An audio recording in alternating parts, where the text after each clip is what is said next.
എല്ലാവർക്കും വായനാ ദിനാശംസകൾ. സ്വാഗതം പറയുന്നതിനായിട്ട് ഡെൽറ്റയുടെ പ്രസിഡന്റ് ജോയ് പീറ്ററിനെ സ്നേഹപൂർവ്വം ക്ഷണിച്ചുകൊള്ളുന്നു. Thank you, Soumya teacher. Today, I feel extremely privileged to be with you on this auspicious occasion of celebrating Silver Jubilee year on the 25th edition of Reading Day. On this auspicious day, we are blessed with two great personalities. One is our dearest Lobamudra teacher, who is currently working in Alagapanagar Government Higher Secondary School. She is really a gem and the recipient of Sahitya Academy Yuva Puraskar Award in 2012. I wholeheartedly welcome dear Loba teacher in the name of Delta and all English teachers of our district. Next, I welcome dear Sangeeta teacher, proud daughter of great novelist and environment. As you know, Sangeeta teacher is now working at Model Boys High Secondary School, Thrissur. I wholeheartedly welcome her too on this auspicious occasion. She is a great translator and novelist. I proudly welcome both of you onto this auspicious occasion. And once again, I welcome wholeheartedly all the Deltians into this program. Thank you. English ഭാഷ പഠിപ്പിക്കുന്ന അധ്യാപകരുടെ തൃശ്ശൂര് ടീച്ചേഴ്സിന്റെ എല്ലാവരുടെയും അഭിമാനം കൂടിയാണ് Loba ടീച്ചറും സംഗീത ടീച്ചറും. നേർത്ത വാക്കിന്റെ വീതുളിക്കാരിയായിട്ടാണ് എനിക്ക് ലോബ ടീച്ചറെ ഓർക്കാൻ ഇഷ്ടം. വിജയലക്ഷ്മിയെ കുറിച്ചാണ് ടീച്ചർ അത് പറഞ്ഞതെങ്കിലും ഏറ്റവും തങ്ങിയ ഒരു വരിയായിട്ട് അത് തോന്നിയിട്ടുണ്ട്. ടീച്ചറിന്റെ കവിതകൾ നമ്മോടൊപ്പം പങ്കുവെക്കുന്നതിനായിട്ട് വളരെ സ്നേഹപൂർവ്വം സ്വാഗതം ചെയ്തോളൂ. സ്നേഹം നിറഞ്ഞ ഡെൽറ്റയിലെ ഏറ്റവും പ്രിയപ്പെട്ട സുഹൃത്തുക്കളെ, ഇത് നമ്മൾ ഔപചാരികമായ ഒരു മീറ്റിംഗ് എന്ന് പറയുന്നെങ്കിലും എനിക്ക് ഡെൽറ്റയിൽ വരുമ്പോൾ അതങ്ങനെ തോന്നാറില്ല. നമ്മൾ ഏറ്റവും അനൗപചാരികമായിട്ട് തന്നെ നമ്മൾ വായനാ ദിനം, നമ്മുടെ ആ ഒരു സന്തോഷം പങ്കുവെക്കുകയാണ്. ഇന്ന് കുറച്ചധികം വായനാ ദിന പരിപാടികളിലൊക്കെ പങ്കെടുക്കേണ്ടി വന്നു. അപ്പോ ഈ വായനാ ദിനം, വായനയുടെ പ്രസക്തി, കുഞ്ഞുണ്ണി മാഷയുടെ ആ ഒരു ക്ലീശേ വാചകം, ഇതൊക്കെ വീണ്ടും വീണ്ടും പറഞ്ഞ് കേട്ട് സത്യത്തില് അങ്ങനെ ഒരു കാര്യം മാത്രമാണോ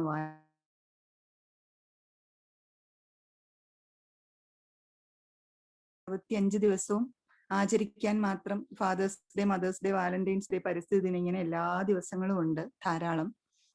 പക്ഷേ വായനാ ദിനം അങ്ങനെ നമ്മൾ കൃത്രിമമായിട്ട് ഈ ഒരു ദിവസം, ഇനി എനിക്ക് തോന്നുന്നു മിക്ക സ്കൂളിലും ഇന്ന് പല പരിപാടികളോടുകൂടി ഇത് ചെയ്തിട്ടുണ്ട്. പക്ഷെ നമ്മൾ നമ്മുടെ ഒരു ടീച്ചേഴ്സിന്റെ ഗ്രൂപ്പിന്റെ നമ്മൾ അത് ചെയ്യുമ്പോൾ അത് തീർച്ചയായിട്ടും നമ്മൾ ഡിഫറെന്റ് ആയിട്ട് തന്നെയാണ് നമ്മൾ ചെയ്യുന്നത്.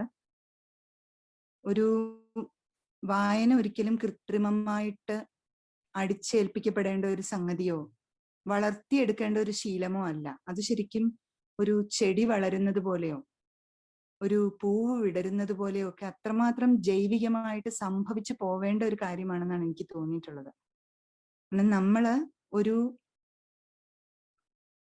നമ്മൾ ജീവിക്കുന്ന ഈ ലോകത്ത് നമ്മുടേത് മാത്രമായിട്ടുള്ള ഒരു ലോകം ഉണ്ടാവുന്നത്, ലോകത്തിനുള്ളിലെ ഒരു ലോകമുണ്ടല്ലോ, പൂവിനുള്ളിൽ പൂവെന്ന് പറയുന്നത് പോലെ നമ്മൾ ജീവിക്കുന്ന ഈ ലോകത്തിനുള്ളിൽ നമ്മൾ മാത്രമുള്ള നമ്മുടേത് മാത്രമായിട്ട് ഒരു ലോകം നമുക്ക് സൃഷ്ടിക്കാൻ സാധിക്കുന്നത് വായനയിലൂടെയാണ്. അപ്പോ അതുകൊണ്ട് തന്നെ അത് വളരെ ഈ നമ്മളെല്ലാവരും വായിച്ചിട്ടുള്ള ഒരു കഥയാണ് ആന്റൺ ചെക്കോവിന്റെ ദ ബെറ്റ് എന്ന് പറഞ്ഞ സ്റ്റോറി. അതില് ഞാൻ കഥ പറയുന്നില്ല, അതൊരു അധിക പ്രസംഗമാവും, നിങ്ങൾക്ക് എല്ലാവർക്കും അറിയുന്ന കഥയാണ്. ആ ലോയറും ബാങ്കറും കൂടെ ആ ബെറ്റ് വെക്കുന്ന സമയത്ത് അയാൾ സ്വയം ആ യങ് ലോയർ ഒരു 15 years സോളിറ്ററി കൺഫൈൻമെന്റ് തിരഞ്ഞെടുക്കുന്നുണ്ട്. ഒരു $20 ബില്യൺ അത് കൊടുക്കാമെന്നുള്ള ഒരു ഉറപ്പിന്മേല്. പക്ഷെ അത് കഴിഞ്ഞിട്ട് ഈ 15 കൊല്ലം കഴിഞ്ഞ് ഈ ബാങ്കർ വിചാരിക്കുകയാണ് ഇയാളെ കൊന്നുകളയാം. കാരണം അപ്പോഴത്തേക്ക് ബാങ്കറുടെ പഴയ സാമ്പത്തിക സ്ഥിതിയൊക്കെ മാറി ഇത്രയും വലിയൊരു തുക അയാൾക്കൊരു വലിയ എമൗണ്ട് ആയിട്ട് അനുഭവപ്പെടുകയും എന്നാൽ ഇയാളെ കൊന്നുകളയാം എന്ന് വിചാരിക്കുന്ന സമയത്ത് രാവിലെ 15 വർഷം പൂർത്തിയായിട്ട് രാവിലെ ആ ലോയറുടെ അടുത്ത് അയാളെ കൊല്ലാനുള്ള ഉദ്ദേശത്തോടു കൂടി ഈ ബാങ്കർ അവിടെ ചെല്ലുന്ന സമയത്ത് ഒരു കത്ത് എഴുതി വെച്ചിട്ട് അയാൾ പോവാണ്. ആ കത്തിനെ കുറിച്ച് പറയാനാണ് ഞാനിത് പറഞ്ഞത്. ആ കത്തിൽ അയാൾ പറയുന്നത്, ഞാൻ ഈ നമ്മുടെ കരാർ ലംഘിച്ചിട്ട് ഞാൻ ഇവിടുന്ന് പുറത്തു പോവാണ് 15 വർഷത്തിന് ശേഷം. എനിക്ക് നിങ്ങളുടെ പണം ആവശ്യമില്ല. കാരണം ഞാൻ ഈ 15 വർഷം ഞാൻ തടവിലായിരുന്നു എന്ന് നിങ്ങളൊക്കെ കരുതി. പക്ഷെ ഞാൻ തടവിലായിരുന്നില്ല. ഞാൻ ആയിരക്കണക്കിന് മനുഷ്യരുമായി സംസാരിച്ചു. ഞാൻ മലകളും താഴ്വരകളും പുഴകളും പൂന്തോട്ടങ്ങളും സ്വർഗവും നരകവും ഒക്കെ കണ്ടു. ഞാൻ പോയിട്ടില്ലാത്ത ഒരുപാട് രാജ്യങ്ങൾ ഞാൻ സന്ദർശിച്ചു. ഇതൊക്കെ നിങ്ങൾ എനിക്ക് കൊണ്ടുതന്ന പുസ്തകങ്ങളിലൂടെയാണ് എനിക്ക് സാധ്യമായത്. അപ്പൊ അതുകൊണ്ട് തന്നെ എനിക്ക് ഈ ലോകത്തിന്റെ നിസാരതയെ പറ്റി, ഇത്ര വലിയ ലോകങ്ങൾ ഉണ്ട് എന്ന് മനസ്സിലാവുമ്പോൾ പണത്തിന്റെ നിസാരതയെ പറ്റി അയാൾ ബോധവാനാവുന്നു. അതുകൊണ്ട് തന്നെ ആ പണം വളരെ നിസാരമായിട്ട് തൃണവൽഗണിച്ചുകൊണ്ട് ആ മനുഷ്യൻ പുറത്തേക്ക് പോവുകയാണ് ചെയ്യുന്നത്. ഞാനിപ്പോ ഈ കഥ ഓർക്കാൻ കാരണം, നമ്മളും ഇപ്പോ ആ യങ് ലോയറെ പോലെ നമ്മൾ തന്നെ തെരഞ്ഞെടുത്ത ഒരു സോളിറ്ററി കൺഫൈൻമെന്റിലാണ്, നമ്മളെ ലോക്ക്ഡൌണിലാണ്. കൊറോണ നമ്മളെ ഈ ലോയറെ പോലെ ആക്കി തീർത്തിരിക്കുകയാണ്. അപ്പൊ നമ്മുടെ ഈ ഒരു കറുത്ത കാലത്തെ നമുക്ക് അതിജീവിക്കണം എന്നുണ്ടെങ്കിൽ അത് വായനയിലൂടെ തന്നെ സാധ്യമാവും എന്നാണ് എനിക്ക് തോന്നുന്നത്. നമുക്കിപ്പോ വാട്സപ്പ് ഉണ്ട്, ക്ലബ് ഹൗസ് ഉണ്ട്, ഫേസ്ബുക്ക് ഉണ്ട്, ഒരുപാട് ഓപ്ഷൻസ് ഉണ്ട്. എങ്കിൽ പോലും വായനയിലൂടെ നമ്മൾ മാത്രം നിറഞ്ഞു നിൽക്കുന്ന, നമുക്ക് നമ്മളെ തിരിച്ചറിയാൻ സാധിക്കുന്ന ഒരു പ്രപഞ്ചം, അത് സൃഷ്ടിച്ചെടുക്കാൻ വായനയ്ക്ക് കഴിയുന്നത് പോലെ മറ്റൊരു മാധ്യമത്തിനും കഴിയില്ല എന്നാണ് എനിക്ക് തോന്നുന്നത്. അപ്പൊ അതുകൊണ്ട് തന്നെ ആ യങ് ലോയറെ പോലെ നമ്മളിപ്പോ ഈ ഒരു സോളിറ്ററി കൺഫൈൻമെന്റിലായിരിക്കുന്ന നമ്മൾ ഈ ഒരു കറുത്ത കാലത്തെ അതിജീവിക്കാൻ വേണ്ടി നമ്മൾ വായനയിലൂടെ തന്നെ മുന്നോട്ട് വരും. വി ഷാൽ ഓവർകം എന്നുള്ള ഒരു പ്രതീക്ഷ നമുക്ക് എല്ലാവർക്കും ഉണ്ടാവട്ടെ. അപ്പോ ഇനി വരുന്ന വായനാ ദിനങ്ങളിലാണെങ്കിൽ നമ്മൾ ആ ഒരു ജൈവികമായ പ്രക്രിയയായിട്ട് വായന നമ്മോടൊപ്പം ഏറ്റവും വളരെ ദിനചര്യ പോലെ, നമ്മുടെ അല്ലെങ്കിൽ ശ്വസിക്കുന്നത് പോലെ നമുക്ക് എപ്പോഴും എല്ലാ ദിവസവും എന്തെങ്കിലുമൊക്കെ വായിക്കുന്നവരായിട്ട് ജീവിക്കാൻ നമുക്ക് സാധിക്കട്ടെ എന്ന് മാത്രം ആശംസിക്കുന്നു. പ്രിയപ്പെട്ട ഡെൽറ്റയിലെ സുഹൃത്തുക്കളോട് ഞാൻ 2 ചെറിയ കവിതകൾ വായിക്കാം. ഒരു കറുത്ത കവിതയും ഒരു വെളുത്ത കവിതയും, ഒരു കുറച്ച് പോസിറ്റീവായിട്ടുള്ള ഒരു കവിതയും കുറച്ച് നെഗറ്റീവായിട്ടുള്ള ഒരു കവിതയും. ഞാൻ നിറങ്ങളെ പറ്റി നമ്മളങ്ങനെ പറയാൻ പാടില്ല, എങ്കിലും നമ്മൾ ഒരു സാധാരണ പരക്കെ വിചാരിക്കുന്ന ഒരു വിചാരം വെച്ചിട്ട് അങ്ങനെ പറഞ്ഞതാണ്. ഒന്ന്, കുറച്ചുപേരൊക്കെ വായിച്ചിട്ടുണ്ടാവും, ഞാൻ മാതൃഭൂമി വന്ന ഒരു കവിതയാണ്, 2 രാജ്യങ്ങൾ ഭൂപടത്തിൽ എന്ന് പറഞ്ഞൊരു കവിത. അത് ആദ്യം വായിക്കാം. പിന്നീട് വേറൊരു കവിത കൂടി, ചെറിയ 2 കവിതകൾ വായിക്കാം എന്നാണ് വിചാരിക്കുന്നത്. 2 രാജ്യങ്ങൾ ഭൂപടത്തിൽ. 2 വിവാഹിതർ തമ്മിലുള്ള പ്രണയം. ഉഴക്ക് വെള്ളത്തിലെ ഉലകയാനം. ആൽമരത്തെ ബോൺസായി ആക്കും പോലെ ഉണങ്ങിപ്പോയ ഉള്ളറയിൽ ക്രമപ്പെടുത്തുന്ന ഒരു തുണ്ടു പച്ച. 2 വിവാഹിതർ തമ്മിലുള്ള പ്രണയം, ഉഴക്ക് വെള്ളത്തിലെ ഉലകയാനം, ആൽമരത്തെ ബോൺസായി ആക്കും പോലെ ഉണങ്ങിപ്പോയ ഉള്ളറയിൽ ക്രമപ്പെടുത്തുന്ന ഒരു തുണ്ടു പച്ച. മണ്ണിന്റെ വിശാലതയും വിണ്ണിന്റെ അപാരതയും നിറഞ്ഞ സ്വപ്നത്തിന്റെ നാടുകാണ പച്ച. ഇലയും ചില്ലയും ഉണ്ടെങ്കിലും പാർക്കാൻ കിളികളേയില്ലാത്ത മരത്തിന്റെ ആദിമ ശൂന്യത. എങ്കിലും ഓട്ടിൻപുറത്തെ മഴച്ചാറൽ പോലെ അവളിലേക്ക് അവൻ, അവനിലേക്ക് അവൾ പെയ്യുമ്പോൾ. ഓട്ടിൻപുറത്തെ മഴച്ചാറൽ പോലെ അവളിലേക്ക് അവൻ, അവനിലേക്ക് അവൾ പെയ്യുമ്പോൾ 4 പാടും മുളയ്ക്കുന്നു കന്നിമഴയിൽ തിരണ്ട പൊടിമണ്ണിന്റെ മണം. ഉള്ള് ലാവ പോലെ തിളച്ചാലും പുറത്തേക്ക് തുളുമ്പിത്തൂവുന്നു മഞ്ഞുപോലെ വാക്കുകൾ. അളന്നു മുറിച്ച 5-6 വാക്കിൽ ഒളിപ്പിച്ച കഥാസരിത് സാഗരങ്ങൾ. അവളെ അവനെ കണ്ടപ്പോൾ മാത്രം ഓർമ്മ വന്ന പ്രണയഗാനങ്ങളുടെ പെരുക്കപ്പട്ടികകൾ. ലോകത്തെ മൊത്തം ഒളിച്ച് കാലത്തെ സാക്ഷിയാക്കി പൊന്മാൻ മീൻ കൊത്തും പോലെ തിടുക്കപ്പെട്ടു പകർന്ന ഒറ്റ ഉമ്മയിൽ ഉയർന്നു പൊലിഞ്ഞ എത്രയോ രതിമൂർച്ഛകൾ.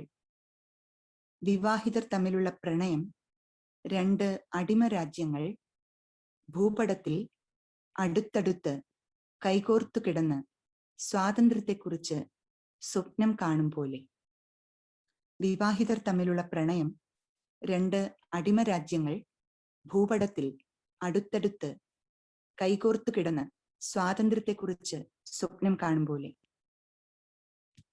പിന്നെ ഒരു കവിത കൂടിയുണ്ട്, ആത്മഹത്യയുടെ ദിവസം എന്ന് പറഞ്ഞൊരു കവിത. ഞാൻ ഉത്കടമായ ജീവിതപ്രേമമുള്ള ആൾക്കാരാണ് നമ്മളൊക്കെ തന്നെ എന്നാണ് എൻ്റെ വിചാരം. എന്തുകൊണ്ടാണ് ആത്മഹത്യയെ പറ്റി എഴുതുന്നതെന്ന് അറിഞ്ഞുകൂടാ, പക്ഷെ ആത്മഹത്യയെ പറ്റി കുറച്ചേറെ കവിതകൾ എഴുതിയിട്ടുണ്ട്. ഇത് ആത്മഹത്യയുടെ ദിവസം. അതെ, അന്ന് നീ വീട്ടിലേക്ക് വരിക, തികച്ചും സ്വാഭാവികമായി, പണ്ട് നീ വരാറുള്ളതുപോലെ തന്നെ. ഇത്രനാൾ കാണാതെ കിരുകിരാ പിണങ്ങിയേക്കും ഗേറ്റ്, മുനകൂർത്ത ചോദ്യങ്ങൾ എഴുതേക്കും മറക്കാത്ത വയസ്സി ചെമ്പകം, ചങ്ങലയിൽ മുരണ്ടേക്കും കാത്തുപോന്ന ചങ്ങാത്തത്തിന്റെ കാവൽ നായ, ചിലന്തിവല പുതച്ച് ചുരുണ്ടിരിപ്പുണ്ടാവും കിണർ, വറ്റിപ്പോയ സ്നേഹം പോലെ മുറ്റത്തുണ്ടാവും കുളം, ഒന്നും കൂസാതെ പതിയെ വരിക, ചാരിയ കതക് ഒന്ന് തള്ളിയാൽ തുറക്കും, സ്വീകരണമുറിയിൽ നിൽക്കേണ്ടതില്ല, ചിതലരിച്ച നാട്യങ്ങളുടെ പാഴ്കസേരകളല്ലാതെ ഒന്നും ഉണ്ടാവില്ല അവിടെ, അടുക്കളയിലേക്ക് പോകേണ്ടതില്ല, കഴിച്ചു തീർത്ത മടുപ്പിന്റെ എച്ചിലല്ലാതെ ഒന്നും ഉണ്ടാവില്ല അവിടെ, കുളിമുറിയിലേക്ക് പോവേണ്ടതില്ല, കുടഞ്ഞുടുത്ത വർഷങ്ങളുടെ വിഴുപ്പല്ലാതെ ഒന്നും ഉണ്ടാവില്ല അവിടെ, നേരെ കിടപ്പറയിലേക്ക് വരിക, ഓർമ്മകളുടെ പിയാത്ത മടിയിൽ ഞാൻ ഉണ്ടാവും അവിടെ, കുടിച്ചു തീർത്ത കാലത്തിന്റെ നീലക്കുപ്പി അടുത്തുണ്ടാവും ചരിഞ്ഞ്, ചൂടാറിയിട്ടുണ്ടാവില്ല, കവിതയെന്ന മരണക്കുറിപ്പ് എഴുതി തീർന്നിട്ടുണ്ടാവില്ല, നിലത്ത് വീണു കിടപ്പുണ്ടാവും മറന്നുവെച്ച ഒരു വാക്ക്, തട്ടിയെറിഞ്ഞേക്കുക, തിരുമ്മി അടച്ചേക്കുക പാതി മിഴിഞ്ഞ വാക്കും കണ്ണും, തഴുതിട്ട് മറന്നേക്കുക നാം എന്നൊരു കാലം. ഈ 2 കവിതകളാണ് വായിക്കാനുള്ളത്. എല്ലാവർക്കും സ്നേഹം, സന്തോഷം. ഒരിക്കൽ കൂടി വായനാ ദിനാശംസകൾ. മഞ്ഞു പോലെയുള്ള ആ വാക്കുകൾക്ക് സ്നേഹം ലോപ. ഞങ്ങൾക്ക് ഇനിയും അങ്ങനെയുള്ളത് കേൾക്കാൻ കഴിയുമെന്ന് ഞങ്ങൾ അത്യാഗ്രഹം പറയട്ടെ ഇപ്പൊ തന്നെ. ഇനി അധിക സമയം കളയുന്നില്ല. നമുക്ക് ഏവർക്കും പ്രിയങ്കരിയായ സംഗീത, സംഗീതയോടുള്ള എൻ്റെ ഒരു ആത്മബന്ധം എൻ്റെ മക്കൾ കഥ കേട്ട് തുടങ്ങിയപ്പോൾ തൊട്ടുള്ളതാണ്. ഈ അടുത്ത കാലത്ത് ബുധിനി മാതൃഭൂമിയിൽ സീരിയലൈസ് ചെയ്ത് വന്നപ്പോഴും അതെ, നമുക്ക് ഓരോ ലക്കവും കിട്ടാനുള്ള ഒരു ആകാംക്ഷ ഉണ്ടായിരുന്നു. ആ ആകാംക്ഷയ്ക്കൊപ്പം തന്നെ സാന്താൾ ഗോത്രവർഗത്തിനെ കുറിച്ച് കൂടുതൽ അറിയാൻ കഴിഞ്ഞതും അങ്ങനെയാണ്. മറ്റൊരു ലോകത്തേക്കായിരുന്നു ടീച്ചർ നമ്മളെ കൈപിടിച്ച് കൊണ്ടുപോയിരുന്നത്. ഈ ഗോത്രവർഗക്കാരുടെ ആചാരങ്ങളും അനുഷ്ഠാനങ്ങളും എല്ലാം അത് ട്രാൻസ്ലേറ്റ് ചെയ്യാന്ന് പറഞ്ഞാല് അത് ഒരുപാട് പ്രയാസമുള്ള ഒരു കാര്യമാണ്. പക്ഷെ സംഗീത അത് വളരെ മനോഹരമായിട്ട് ചെയ്തിട്ടുണ്ട്.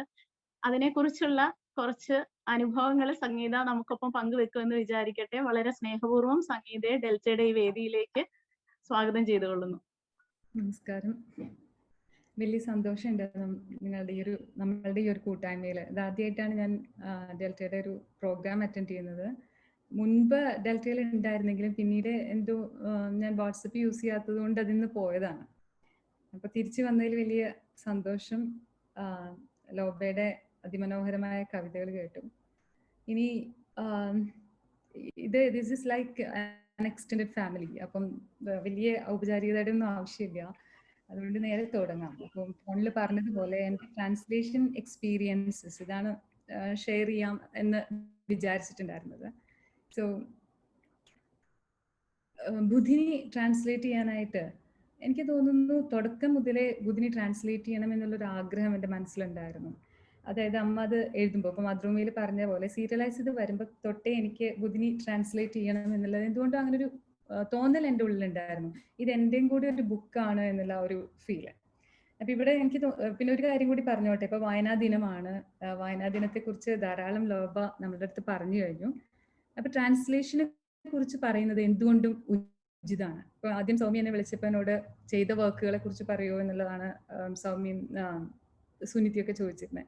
പക്ഷെ ട്രാൻസ്ലേഷൻ എന്തുകൊണ്ട് ഒരു റീഡിങ് ഡേയിൽ ഇമ്പോർട്ടൻ്റ് ആയിട്ട് വരുന്നു എന്നുള്ളത് തീർച്ചയായിട്ടും translation I think is the closest form of reading. ഒരു വായനയ്ക്കും തരാൻ പറ്റാത്തത്ര എഴുത്തുകാരനെ ആഴത്തിൽ അറിയാനായിട്ട് നമുക്ക് ട്രാൻസ്ലേഷനെ കൊണ്ട് സാധിക്കും. കാരണം എനിക്ക് എപ്പോഴും തോന്നാറുണ്ട്, ബുധിനി ഞാൻ അമ്മോട് കഴിഞ്ഞ ദിവസം കൂടി പറഞ്ഞു, ഞാൻ വായിച്ചതുപോലെ ബുധിനി വേറെ ആരും വായിച്ചിട്ടുണ്ടാവില്ല. കാരണം ഒരു ട്രാൻസ്ലേറ്റർ എപ്പോഴും അതിൻ്റെ എല്ലാ സാധ്യതകളും പരിശോധിച്ചുകൊണ്ടേയിരിക്കും. ഒരു വാക്കിന് ഒരുപാട് സാധ്യതകൾ ഉണ്ടാവും, ഒരു വാക്കിന് പല അർത്ഥങ്ങളും ഉണ്ടാവാം. പ്രത്യേകിച്ചും ബുധിനിയെ പോലൊരു പുസ്തകത്തില് ഈ ഗോത്രവർഗ്ഗക്കാരുടെ കാര്യം പറയുന്നത്, ജസ്റ്റ് ഇനി നിങ്ങൾ വായിച്ചിട്ടില്ലാത്ത ആളുകൾ ഉണ്ടാവും, അപ്പൊ ഞാൻ ജസ്റ്റ് ഒരു ഇത് പറയാം. ബുധിനി ജീവിച്ചിരിക്കുന്ന ഒരു കഥാപാത്രമാണ്. ഈ ബുധിനി എന്നുള്ള കുട്ടി 15 വയസ്സുള്ളപ്പം ജവഹർലാൽ നെഹ്റു പഞ്ചായത്ത് ഡാം ഉദ്ഘാടനം ചെയ്യാനായിട്ട് ജാർഖണ്ഡിൽ വരികയും ഈ അന്ന് ഗോത്രവർഗ്ഗക്കാരുടെ ഒരു ആചാരം പോലെ വളരെ സെറിമോണിയൽ ആയിട്ടുള്ള ഒരു ജസ്റ്റർ. അപ്പൊ ഈ this Santhal girl was selected. അവിടെ നെഹ്റുവിനെ മാല ഇടിയിക്കാനായിട്ട് ഷി വാസ് സെലക്ടഡ്. ആൻഡ് ഈ ആചാരം പോലെ വളരെ സെറിമോണിയൽ ആയിട്ടുള്ള ഈ ഒരു ജസ്റ്ററിനെ അവര് തെറ്റിദ്ധരിക്കുകയാണ്. ഒരു മാട്രിമോണിയൽ ആക്ട് പോലെ ഈ ഗോത്രം തെറ്റിദ്ധരിക്കുകയും 15 വയസ്സായ ഈ കുട്ടിയാണ് DVCയിൽ ജോലി ചെയ്യുന്നു. അപ്പൊ DVCക്കാര് അവളെയാണ് ഇതിന് നിയോഗിച്ചിട്ടുള്ളത്, ഈ കുട്ടി വരുമ്പോൾ സ്വീകരിക്കാനായിട്ട്. അങ്ങനെ നെഹ്റു വരുന്നു, കുട്ടി പൂച്ചെണ്ട് കൊടുക്കുന്നു, മാലയിടുന്നു, ഒരു തിലകം അണിയിക്കുന്നു. അതിനെ തുടർന്ന് ഇവളെ തിരിച്ച് ഗോത്രത്തിൽ എത്തുമ്പോൾ ഗോത്രക്കാർ അവളെ ഓസ്ട്രസൈസ് ചെയ്യാണ് ചെയ്യുന്നത്. അവൾ അവിടുന്ന് ഭ്രഷ്ടാക്കപ്പെടുന്നു. പിന്നീട് ഈ കുട്ടിയുടെ സഫറിങ്, എങ്ങനെ അവൾ ജീവിച്ചു എന്നുള്ളതിനെ കുറിച്ച് അത് അവിടെ പിക്ചറിലില്ല, ചരിത്രം അതിനെക്കുറിച്ച് ഒട്ടും നമ്മളോട് പറയുന്നില്ല. കാരണം എന്താ വെച്ചാൽ അത് പിന്നെ വിഷയമല്ല. വിഷയം ആ ഒരു ദിവസത്തിന്റെ പ്രാധാന്യമാണ്, ആ ഒരു ദിവസത്തിന്റെ ആഘോഷമാണ്. ആ ആഘോഷം ഗംഭീരമായി നടന്നു. ഇവൾ ചെല്ലുന്നത് തന്നെ ഈ ഒരു സാന്താൾ ഗോത്രക്കാരുടെ എല്ലാ വേഷഭൂഷകളും അണിഞ്ഞിട്ടാണ്. എങ്ങനെയാണ് നമ്മൾ അറിയാലോ, നമുക്ക് അബോർജിൻസിനെ എങ്ങനെയാണ് നമ്മൾ തിരിച്ചറിയുന്നത്? ആ ഒരു വേഷം അല്ലെങ്കിൽ അവരുടേതായിട്ടുള്ള മുദ്രകൾ ഉണ്ടായിരിക്കും. പിന്നീട് ഇത് ബുധിനിയെ അവിടെ നിന്ന് ഭ്രഷ്ടാക്കുകയാണ് ചെയ്യുന്നത്. അപ്പൊ ഈ ഒരു ചരിത്രത്തിൽ നടന്ന ഈ ഒരു കഥ ഇത് ഫിക്ഷനാക്കി മാറ്റുമ്പോൾ ഒരുപാട് ചലഞ്ചസ് ഏറ്റെടുക്കാറുണ്ട്. കാരണം ഓൾറെഡി ഇത് എഴുതുന്ന സമയത്ത് അമ്മയ്ക്ക് അറിയണ്ടായിരുന്നില്ല ഇവര് ജീവിച്ചിരിക്കുന്ന ഒരാളാണെന്നൊന്നും അറിയുന്നുണ്ടായിരുന്നില്ല. പിന്നീടുള്ള യാത്രയിലാണ് ഇവര് ഇപ്പോഴും ഉണ്ട് എന്നുള്ളത്. കാരണം മുമ്പ് ഹിന്ദു പത്രത്തിൽ വന്നൊരു റിപ്പോർട്ട് അനുസരിച്ച് ബുധിനി മരിച്ചുപോയി, വളരെയധികം ദാരിദ്ര്യത്തിലും കഷ്ടപ്പാടിലൊക്കെ മരിച്ചുപോയി എന്നുള്ളതായിരുന്നു അന്ന് കിട്ടിയിരുന്ന ആ ഒരു റിപ്പോർട്ട്. അതിനുശേഷം അവിടെ പോകുമ്പോഴാണ് അവിചാരിതമായിട്ട് ബുധിനി എന്ന കഥാപാത്രം ഇപ്പോഴും ജീവിച്ചിരിക്കുന്നുണ്ട് എന്നുള്ള കാര്യം അറിയാനിട വരുന്നത്. അത് വളരെ ഒരു സർപ്രൈസ് ആയിരുന്നു ആ ജേർണിയില്. അപ്പൊ ഇതാണ് ഇതിന്റെ ഒരു ബാക്ക്ഗ്രൗണ്ട്. പിന്നെ എങ്ങനെ ഒരു പെൺകുട്ടി ജീവിച്ചിട്ടുണ്ടാവാം? 15 വയസ്സില് സമൂഹത്തിൽ നിന്ന് പുറന്തള്ളപ്പെട്ട ഒരു കുട്ടി പിന്നെ എങ്ങനെ അവളുടെ ജീവിതം മുന്നോട്ട് പോയിട്ടുണ്ടാവും എന്നുള്ളതാണ് ആ സ്റ്റോറി ലൈൻ. ഞാനൊന്ന് പറഞ്ഞു വെച്ചു എന്ന് മാത്രം, if you haven't red or heard about it.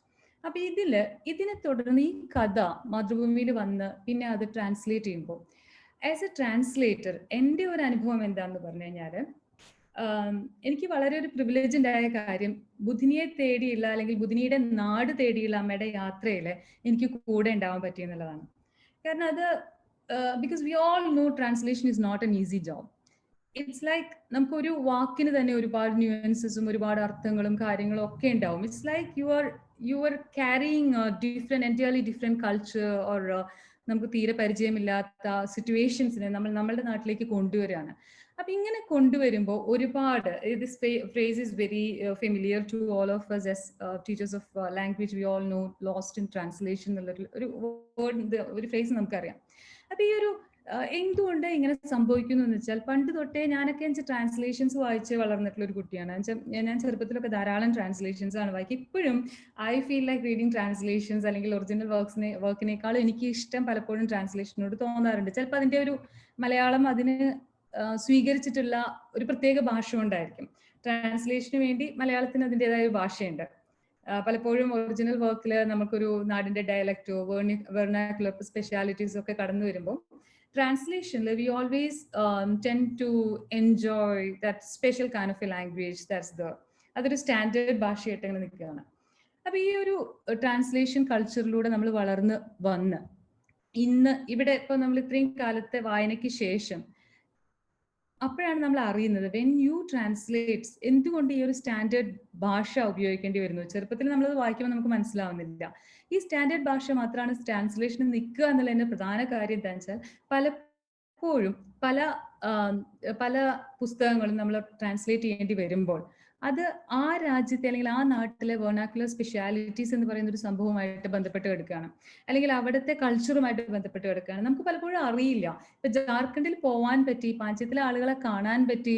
ഞാൻ വെറുതെ ഒരു സൈലന്റ് ഒബ്സർവർ മാത്രമായിരുന്നു അവിടെ പോയപ്പോൾ, അല്ലാതെ ഞാൻ ഭയങ്കരമായിട്ടുള്ള ഇന്ററാക്ഷൻസ് ഒന്നും നടത്തിയില്ല. പക്ഷെ that trip itself had given me a lot of opportunities to know the people or to feel the kind of life they are living.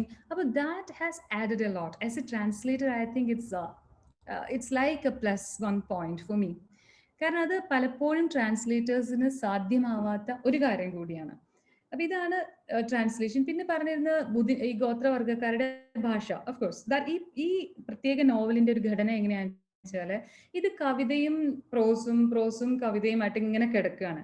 ഇപ്പൊ ഈ കവിതകളുടെ ധാരാളമായിട്ടുള്ള ഉപയോഗം ഈ നോവലിൽ വരാൻ കാരണം തന്നെ ഈ സാന്താൾ ജനത വളരെ ഒരു സന്തോഷത്തിന്റെ ആളുകളാണ്. അവരുടെ ജീവിതം എന്ന് പറഞ്ഞാൽ തന്നെ അവരിങ്ങനെ ധാരാളം എന്താ പറയാ, ദേ എൻജോയ് ദെയർ ലൈഫ്. അതാണ്, എന്തു വന്നാലും പാട്ട് പാടുന്നു, എന്തു വന്നാലും ആഘോഷിക്കുന്നു, ഇങ്ങനെയുള്ള ഒരു തരം വളരെ ഒരു എൻജോയ്മെന്റിന്റെ ഒരു വേൾഡിലുള്ളതാണ് ഈ സാന്താൾ ജനങ്ങൾ. അപ്പൊ അതിന്റെ ഭാഗമായിട്ട് അവർക്ക് ഒരുപാട് പാട്ടുകളുണ്ട്. ഈ പാട്ടുകൾ പലതും തന്നെ പല കൊണറ്റേഷൻസും അതിനകത്ത് വരുന്നുണ്ട്. ഇപ്പൊ പാട്ടുകളിൽ തന്നെ പലപ്പോഴും ഒരു സെക്ഷൽ കൊണറ്റേഷൻസ് ധാരാളമായിട്ട് കടന്നു വരുന്നുണ്ട്. പക്ഷെ നമുക്ക് വെറുതെ വായിച്ചാലൊന്നും പിടികിട്ടിയെന്ന് വരില്ല. സോ അത് വായിച്ച് അതിന്റെ അർത്ഥം പിടികിട്ടണമെങ്കിൽ you should have some kind of knowledge or some kind of information about the kind of life these people are living. അപ്പൊ അവിടെ ഒരു ട്രാൻസ്ലേറ്റർ എന്നുള്ള നിലയ്ക്ക് that was a very good opportunity for me, that I could go there and see these people and mingle with them. I shared their food and I even danced with them. All these things are a very good thing that when it comes to translation, it helped me a lot. ഇനി translation എന്ന പ്രോസസ്സിൽ ഞാൻ നേരത്തെ പറഞ്ഞു അത് അത്ര എളുപ്പമുള്ള ഒരു കാര്യമൊന്നുമല്ല. ഇത് പലപ്പോഴും ഒരു ബുദ്ധിമുട്ട് നമ്മൾ പ്രകൃതി പിടിച്ച പരിപാടി എന്ന് പറയില്ല, അതൊരു പ്രകൃതി പിടിച്ച പരിപാടിയും കൂടിയാണ്. ഈ തൃശ്ശൂർക്കാരുടെ ഭാഷയിൽ പറയുകയാണെങ്കിൽ കുറച്ചൊരു മെനക്കെട് ഉണ്ട് അതിനകത്ത്. കാരണം ഇപ്പൊ എനിക്കറിയാം ഈ ഗ്രൂപ്പിൽ ഒരുപാട് പേർക്ക് ട്രാൻസ്ലേഷന് ഞാൻ കുറച്ച് ദിവസമായിട്ടുള്ള ഈ ഗ്രൂപ്പിൽ ചേർന്നിട്ടെങ്കിൽ കൂടി പല ട്രാൻസ്ലേഷൻസും ഇപ്പോൾ സൂര്യ തേജസ്സും ലോപയും ഒക്കെ ഇടുന്ന പോംസ് ഞാൻ കാണുന്നുണ്ട്.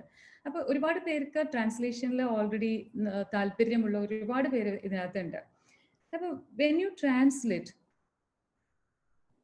ട്രാൻസ്ലേഷന് നമ്മൾ എന്താണ് ഇങ്ങനെ ഒരു ജാഗുണ്ടോ അങ്ങനെയൊന്നും അല്ലാതെ ഇറ്റ്സ് ലൈക്ക് ഫോർ മീ എൻ്റെ ഒരു പ്രോസസ് ഓഫ് ട്രാൻസ്ലേഷൻ എന്ന് പറഞ്ഞു കഴിഞ്ഞാൽ I instantly fall in love with the text that I'm translating.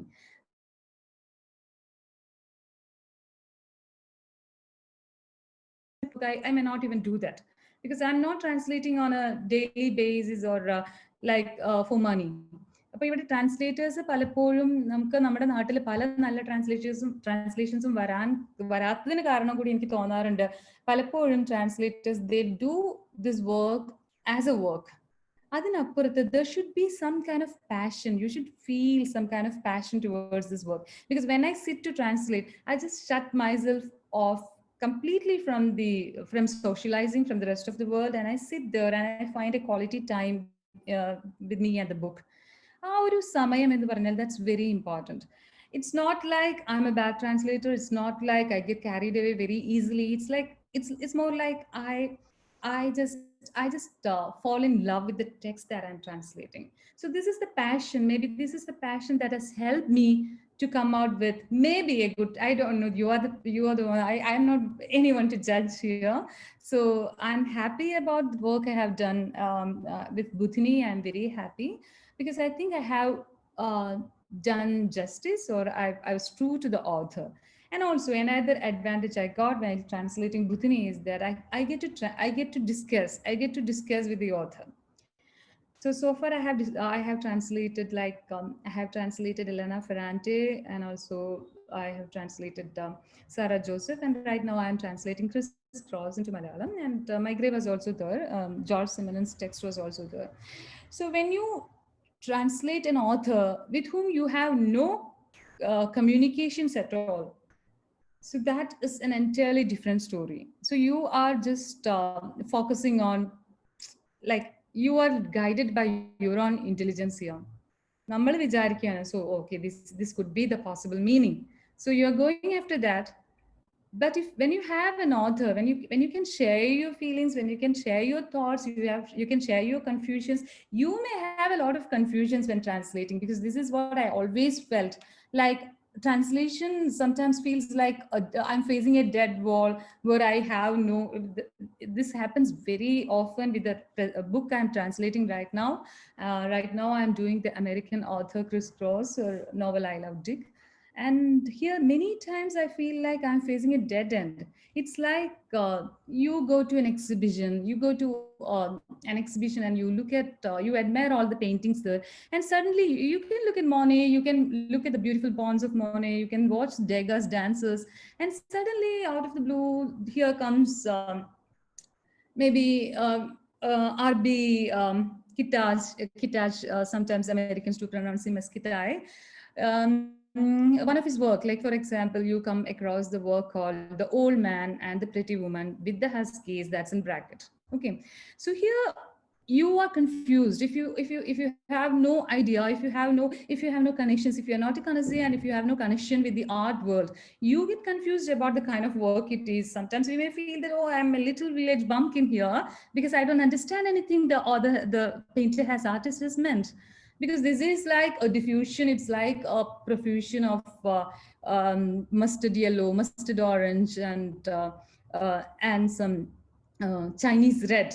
So this spreads across the entire framework of the painting, and you get to see a man, and you may get confused why this man's head is replaced by a slice of ham. So you see a slice of ham in the place of the man's head, and you see a pretty girl walking with no head at all, a headless girl.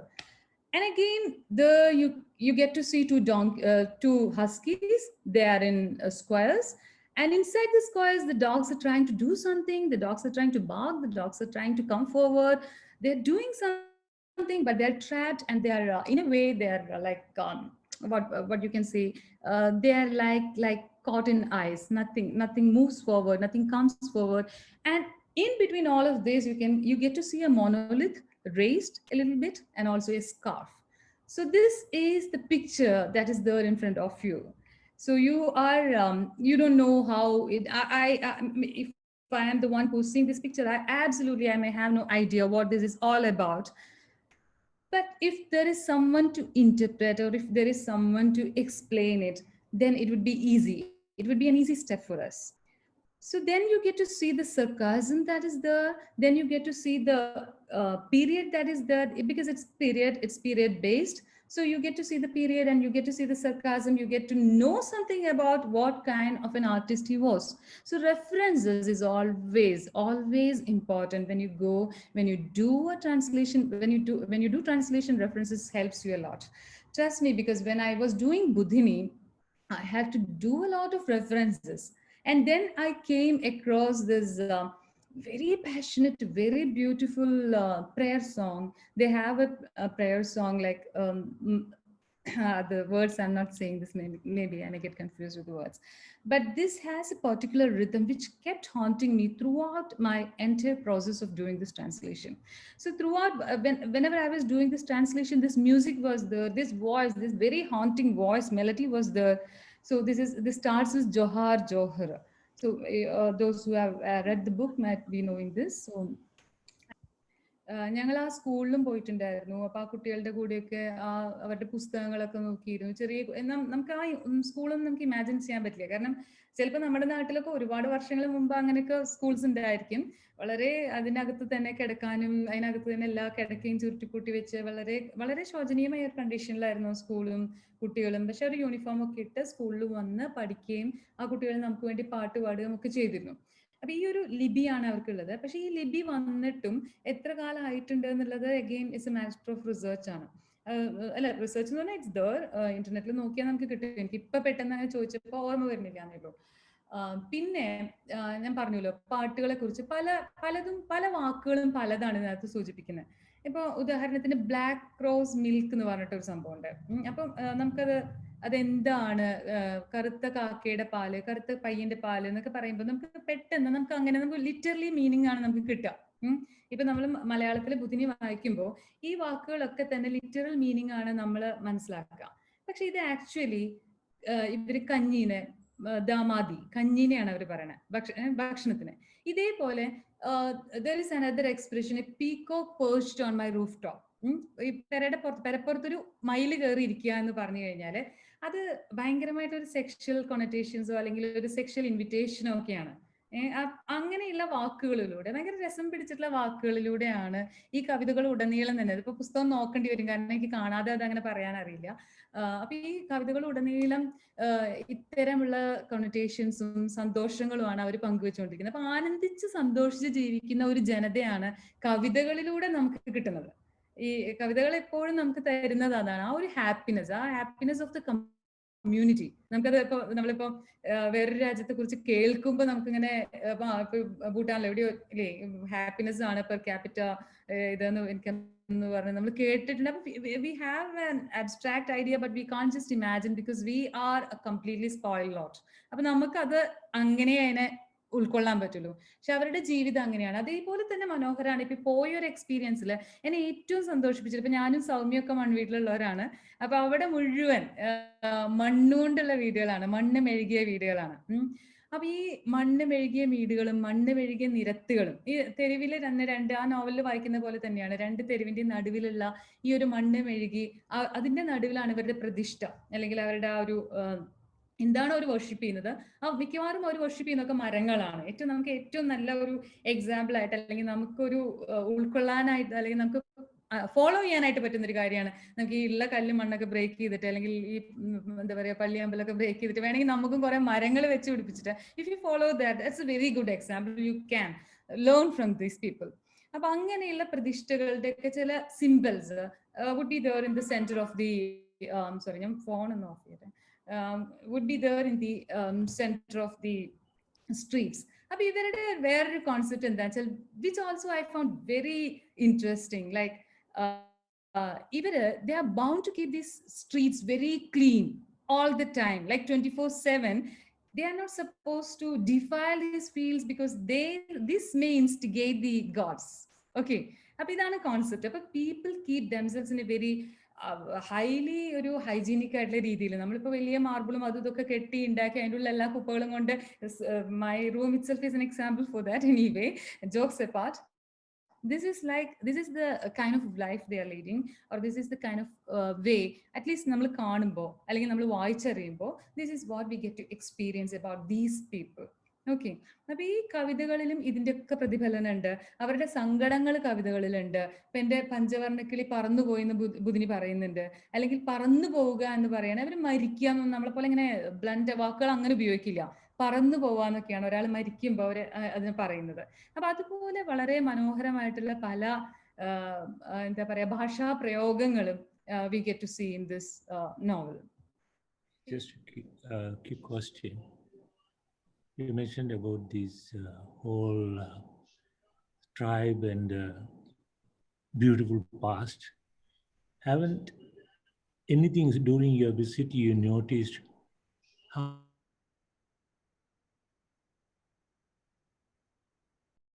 talking about the novel per se, it's a political statement, could be sounding like that. But didn't you feel the evolution of the depression happen, or the suppression happen to this tribe?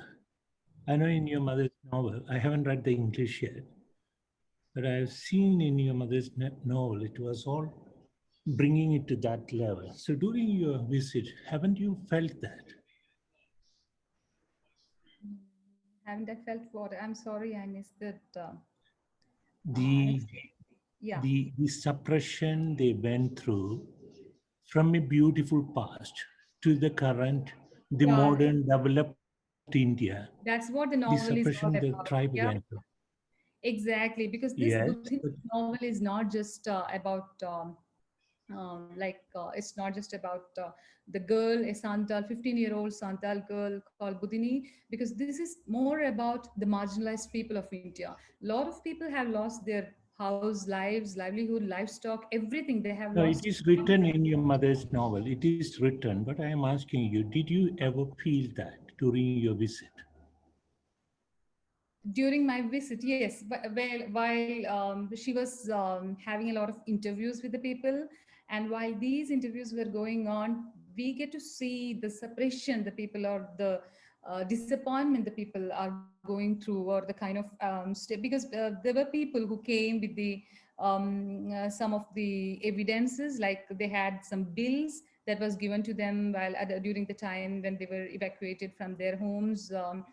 When the dam was being built, a lot of people had to be evacuated, and at that time they came with lots of bills, and it says it's like a very nominal amount, and people were very people had no other option, people had no other choice but to accept this.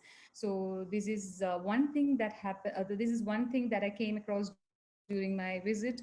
And there were similar experiences also, because we went to a place where there were a teacher was there, and a lot of people came to that house the night we went there, and they were having a lot of discussions about the hardships there. I was only talking about the happy things so far. So there is a very dark side, a very dark side where the people had really suffered, people had lost their jobs and livelihood, as it's stated in my mother's novel, and they were explaining how they had suffered and how they had to move, and all these things they were explaining, and that was also there, that was also a part of the experience while visiting Jharkhand. Thank you. Sangeeta, this is a very personal thing, personal in the sense about I Budhini. don't make any personal things public here. Go on. Personal about Budhini, the character there. Okay, fine. Go on. Okay. I just wanted to know whether she had ever been accepted by the tribe when they knew that she's alive. No, no, no, no. To this date, she is just an outsider. And we asked her daughter, Datna, she was there in the house. And they don't even want to acknowledge themselves, or she always keeps saying that she wants to go back to her community, but her community still holds the same stand. And so she's still like an outsider. But They her, still feel that Nehru had married her. Even now, no, they are no, not no, no, agreeing to. that I already told you. That was just a ceremonial gesture, because the Santal Yeah. people, Are they yeah, still believing it that way? no, no, no. Maybe many of these people are educated and they don't want to change. That is the vibe that I got from there. Like they know they're educated, and when you are educated, you get to realize a lot of things. But they don't want to defile these customs, because they still follow some of these customs and some of these traditions, and even the youngsters, they do believe in all these things, or even they pretend. At least maybe sometimes I have the feeling that they're pretending that. And still this is an evolving group of people in the sense of education. So it's a very painful topic, really. And to think of a woman among us who's still having those feelings, and who wants to go back, and who has no home, and who was really uprooted from her land when she was just a girl of 15 years, that's kind of painful, really painful. Sara teacher അവിടെ നിന്ന് ഒരു സാന്താൾ ഗോത്ര ട്രൈബിന്റെ story ഇങ്ങോട്ട് ചെയ്യുമ്പോൾ it was like a cultural translation, right? അവിടുത്തെ culture ഇവിടുത്തെ culture മലയാളത്തിലേക്ക് എഴുതുമ്പോൾ ഉണ്ടാവുന്ന ഒരു ട്രാൻസ്ലേഷൻ, അതിനെ പിന്നെ ഇംഗ്ലീഷിലേക്ക് ഇത് ഉണ്ടാവുമ്പോൾ ഒരു translation. So I feel it quite interesting. ആ ഒരു അവിടുത്തെ കൾച്ചർ, അവിടുത്തെ ലാംഗ്വേജും അവരുടെ ലിപി ഇല്ലാത്ത ലാംഗ്വേജും അവരുടെ മ്യൂസിക്കും ആ ഒരു കൾച്ചറൽ ബാക്ക്ഗ്രൗണ്ടിൽ നിന്ന് അതിനെ ടോട്ടലി മലയാളത്തിന്റെ ഒരു ഇതിലേക്ക് എടുത്ത് മാറ്റി എഴുതുക, അത് കഴിഞ്ഞ് പിന്നെ അതിനെ പിന്നെ എടുത്ത് ഇംഗ്ലീഷിലേക്ക് മാറ്റി എഴുതുക. So what was the total journey like? ഇത് നമ്മൾ പണ്ട് പഠിച്ചിട്ടില്ലേ, ട്വൈസ് റിമൂവ്ഡ്. ഐ ഹാവ് അങ്ങനെ ഒരു ഫീലിംഗ് ആണ്. Twice removed, this is also twice removed. Like മലയാളത്തിൽ നിന്ന് കേരളത്തിൽ നിന്ന് ഒരു writer she goes to Jharkhand. So this is a different language. അപ്പൊ അവിടെ ചെന്നിട്ട് അവരുടെ കൾച്ചർ ഇവിടേക്ക് മാറ്റുകയാണ്. എഗെയിൻ മലയാളം, നമ്മുടെ മലയാളം ലാംഗ്വേജിലാണ് അത് വരുന്നത്. അപ്പൊ അങ്ങനെ വരുമ്പോൾ ഒരുപാട് ഭാഷാ പ്രശ്നങ്ങൾ അവിടെ നിന്നുണ്ട്, കൾച്ചറൽ പ്രശ്നങ്ങൾ അവിടെ ഉണ്ട്. കാരണം അവരുടെ ഭക്ഷണം പോലും, അല്ലെങ്കിൽ അവർ ഉപയോഗിക്കുന്ന ഇപ്പൊ ഈ മാഹുവ ലീവ്സ്, അങ്ങനെയുള്ള ഇലകൾ അവരുടെ കിണ്ണങ്ങളായിട്ട്, പാത്രങ്ങളായിട്ടൊക്കെ അവർ ഈ ഇലകളും ഇതൊക്കെയാണ് ഉപയോഗിക്കുന്നത്. അപ്പൊ ഇങ്ങനെയുള്ള പലതരം എന്താ പറയാ കൾച്ചറൽ ഡിഫറൻസസ് ഇത് മാറ്റി പണിത് മലയാളീകരിക്കുക എന്ന് പറഞ്ഞു കഴിഞ്ഞാൽ അതത്ര എളുപ്പമുള്ള ഒരു കാര്യമായിട്ട് എനിക്ക് തോന്നുന്നില്ല. അപ്പൊ എൻ്റെ my task it's again removed, like I'm again translating this to English. അപ്പൊ മലയാളത്തിൻ്റെതായ ഋദ്ധത്തിൽ നിന്നും ജാർഖണ്ഡിലെ അവരുടെ ആദിവാസികളുടേതായിട്ടുള്ള ഋദ്ധവും രണ്ടും കൂടിയുള്ള ഒരു മിക്സിൽ നിന്നാണ് again it is getting translated into English. പക്ഷെ ഇതൊരു സ്റ്റാൻഡേർഡ് ലാംഗ്വേജിലല്ല, unlike her other novels like മറ്റേ ആലഹയുടെ പെൺമക്കളായാലും മാറ്റാത്തിയൊക്കെ ആണെങ്കിലും അതൊക്കെ മെയിൻ ആയിട്ടും ഒരു കൊളോക്കിയൽ വെർനാക്കുലർ ബാക്ക്ഗ്രൗണ്ടിൽ എഴുതിയിട്ടുള്ളതാണ്. അതുകൊണ്ടാണ് ആലഹയുടെ പെൺമക്കളൊക്കെ പലരും ട്രാൻസ്ലേറ്റ് ചെയ്യാൻ ശ്രമിച്ചിട്ടും ഇത്രയും കൊല്ലമായിട്ടും ട്രാൻസ്ലേറ്റ് ചെയ്യാൻ പറ്റാതിരുന്നതും അതിൻ്റെ ആ ഒരു ക്യാരക്ടറാണ്. ബിക്കോസ് നമ്മളത് മാറ്റുമ്പോൾ ഒരുപാട് കാര്യങ്ങൾ നമുക്ക് വിട്ടുപോകും. ഈ ലാംഗ്വേജ് അതുവഴി ട്രാൻസ്ലേറ്റ് ചെയ്യാനായിട്ട് പലപ്പോഴും ബുദ്ധിമുട്ട്. നമ്മൾ വിനോ ബഷീറിന്റെ നമ്മൾ പഠിക്കുമ്പോൾ നമ്മൾ പറയുന്ന ആ ഒരു അതേ കാര്യം തന്നെയാണ്. ബഷീറിനെ പറയുമ്പോൾ മൂശേട്ടകളെ പിടിച്ച് പുറത്താക്കുക എന്ന് പറയുമ്പോൾ it's we know how impossible A task is that. Like ആ ഒരു മൂശേട്ട എന്നുള്ള വാക്ക്, അതിന് തുല്യമായിട്ടുള്ള ഒരു ഇംഗ്ലീഷിലൊരു പദം കണ്ടെത്തുക. മതം കണ്ടെത്തി കഴിഞ്ഞാലും നമുക്ക് ആ ഒരു ഫീല് കിട്ടില്ല. ഇതിപ്പോ ഇംഗ്ലീഷിലെ പദങ്ങൾ അത് ഇങ്ങോട്ട് തന്നെയാണ്, അതേ കാര്യം തന്നെ. അപ്പൊ ഈ ഇംഗ്ലീഷിൽ നിന്ന് നമ്മളുടെ നാട്ടിലേക്ക് മാറ്റുമ്പോഴും ഇതേ ഒരു പ്രശ്നം തന്നെ. എനിക്കിപ്പോ പ്രത്യേകിച്ചും ഐ ലവ് ഡിക്ക് ചെയ്യുമ്പോൾ, ഐ ലവ് ഡിക്ക് ഇപ്പൊ ക്രിസ് ക്ലൗസിന്റെ ഒരു ബുക്കാണ്. പല വാക്കുകളും ഞാൻ ഇങ്ങനെ എന്താ ചെയ്യേണ്ടതെന്ന് ആലോചിച്ചിരിക്കുകയാണ്. കാരണം പലതും അറിയില്ല. പിന്നെ അവർക്ക് എല്ലാം ഓപ്പൺ ആണ്. നമ്മളുടെ പോലെ ഗോപ്യമായി വെക്കുക, നമ്മളുടെ പോലെ വളരെ രഹസ്യ സ്വഭാവം കീപ്പ് ചെയ്യുക, അങ്ങനെയില്ല. അപ്പൊ ഇവിടെ വാക്കുകൾക്ക് ശരിക്കും ഐ ലവ് ഡിക്ക് എന്ന് പറയുമ്പോൾ ആ ഡിക്ക് തന്നെയാണ് ക്യാരക്ടറായിട്ട് ഇവിടെ വരുന്നത്, അതേ സെൻസിൽ തന്നെ. അപ്പൊ അങ്ങനെയുള്ള ഒരു novel when you translate to your language you may find a lot of difficulties. Like ഈ ട്രാൻസ്ലേഷൻ എന്ന് പറഞ്ഞാൽ നമ്മുടെ ഒരു ബാങ്ക് ഡെപ്പോസിറ്റ് പോലെ, you should have enough deposit. Like ബാങ്കിൽ നല്ല കാശുണ്ടെങ്കിൽ നമുക്കിത് അടിച്ചു പൊളിച്ച് ചെലവാക്കല്ലേ, അതേപോലെ തന്നെ you should have enough deposit of words. പക്ഷെ മലയാളത്തിൽ അങ്ങനെ വരുമ്പോൾ പലപ്പോഴും വാക്കുകൾ പോരാതെ വരും. ഇതേ problem she might have felt when she translated Budhini. Budhini translate ചെയ്യാൻ ഒരു ഭാഷയെന്നല്ല ട്രാൻസ്ലേറ്റ് ചെയ്യുന്ന, ഒരു കൾച്ചറിനെയാണ്. Translation is always ferrying across a different culture to your place. അപ്പൊ ഒരു കൾച്ചർ ഫെറി അക്രോസ് ചെയ്യുന്നതിന്റെ ഒപ്പം തന്നെ നിങ്ങൾ എല്ലാം അതിന്റെ കൂടെ കടത്തിക്കൊണ്ടുവരികയാണ്.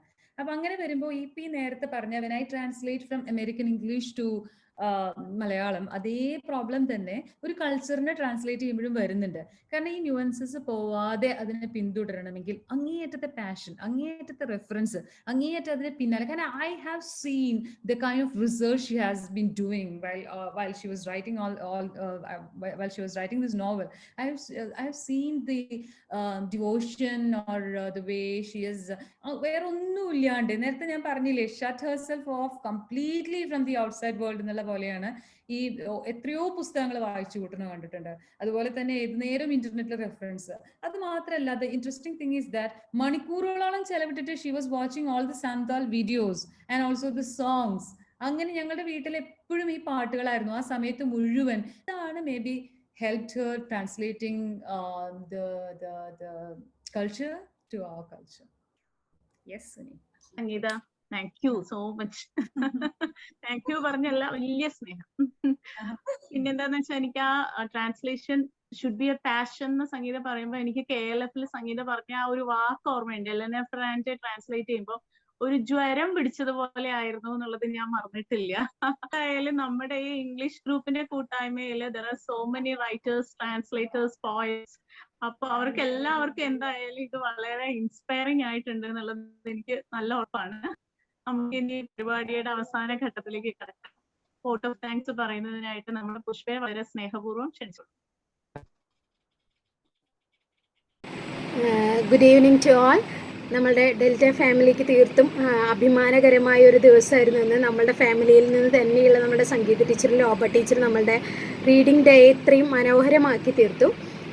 ലോബ ടീച്ചറുടെ വാക്കുകൾ കുറച്ച് സമയം ഉണ്ടായിരുന്നുള്ളൂ എങ്കിലും ടീച്ചർ പറഞ്ഞ പോലെ തന്നെ ഒരു വായന ഒരു പൂ വിടരുന്ന പോലെ തീർച്ചയായും ടീച്ചറുടെ വാക്കുകളും അങ്ങനെ തന്നെയായിരുന്നു. അതിൻ്റെ ആ ഒരു എന്താ സോഫ്റ്റ്നെസ്സും അതിൻ്റെ ഫ്രേഗ്രൻസും തീർച്ചയായും കേട്ടിരിക്കുന്ന ഞങ്ങളിലേക്ക് എത്തി. ടീച്ചർക്ക് ഒരുപാട് നന്ദി. ഡെൽറ്റയുടെ ഈ ഒരു പ്രോഗ്രാമിൽ ഇങ്ങനെ റീഡിംഗ് ഡേയെ ഇത്രയും മനോഹരമാക്കിയതിന് thanks from the heart teacher. Sangeetha ടീച്ചറുടെ ബുദ്ധിനി അതുപോലെ ട്രാൻസ്ലേഷൻ എന്ന എത്രമാത്രം പാഷനറ്റ് ആണ് ടീച്ചർ എന്നുള്ളത് ആ വാക്കുകളിലൂടെ തന്നെ ടീച്ചർ നമ്മളിലേക്ക് സ്പ്രെഡ് ചെയ്യാനായിട്ട് കഴിഞ്ഞു. അപ്പോൾ ഏതൊരു കേൾക്കുന്ന ഒരാൾക്കും ബുദ്ധിനി എന്ന് പറയുന്ന ആ ഒരു നോവലിനോട് എന്താ പറയുക, തീർച്ചയായും even I too fell in love with the novel. അപ്പോൾ വായിച്ചിട്ടില്ലെങ്കിലും സുനിത ടീച്ചർ ഓർമ്മിപ്പിച്ച പോലെ പറഞ്ഞ പോലെ വായിക്കണം എന്ന് തന്നെയാണ് ആഗ്രഹം എത്രയും പെട്ടെന്ന്. അപ്പോൾ thank you Sangeetha teacher for sharing such wonderful ideas with us. Thank you very much. അതുപോലെ തന്നെ ഡെൽറ്റ ടീമിലെ നമ്മുടെ ഇന്നത്തെ ഫംഗ്ഷൻ്റെ മോഡറേറ്റർ സൗമ്യ ടീച്ചർ തീർത്തും സൗമ്യമായി ആദ്യം തൊട്ട് അവസാനം വരെ ആ ഒരു പ്രോഗ്രാമിന് ഇത്രയും മനോഹരമായി കൊണ്ടുപോയ സൗമ്യ ടീച്ചർക്കും, നമ്മളുടെ ജോയ് സാർ ഡെൽറ്റയുടെ ഓരോ പ്രവർത്തനങ്ങളിലും മുൻപന്തിയിൽ നിൽക്കുന്ന നമ്മളുടെ എക്സിക്യൂട്ടീവ് താരമായ നമ്മളുടെ ജോയ് സാറിന്, അതുപോലെ തന്നെ ഇന്നത്തെ ഈ പ്രോഗ്രാമിൻ്റെ കോർഡിനേറ്റർ നമ്മളുടെ ബിജീഷ് സാർ ആയിരുന്നു. അവിടെ ഇരുന്നു കൊണ്ട് സർ എല്ലാം കോർഡിനേറ്റ് ചെയ്ത് തന്നു. ഈവൻ ആ പോസ്റ്റർ, മനോഹരമായ പോസ്റ്റർ, പ്രത്യേക നന്ദി ബിജീഷ് സർ. അതുപോലെ തന്നെ ഓരോ ഡെൽറ്റ എക്സിക്യൂട്ടീവിലെ ഓരോ മെമ്പേഴ്സിന് ഇതിൻ്റെ പുറകിൽ പ്രവർത്തിച്ച എല്ലാവർക്കും ഹൃദയം നിറഞ്ഞ നന്ദി പറയാണ്. ഡെൽറ്റ ഫാമിലിയിലെ ഇന്നത്തെ ഈ സായനം നമ്മളോടൊപ്പം സ്പെൻഡ് ചെയ്ത് ഇത്രയും മനോഹരമാക്കി തീർത്ത് ഡെൽറ്റ ഫാമിലിയിലെ ഓരോ നമ്മളുടെ മെമ്പേഴ്സിനും ഹൃദയം നിറഞ്ഞ നന്ദി. Thank you very much. Thank you one and all.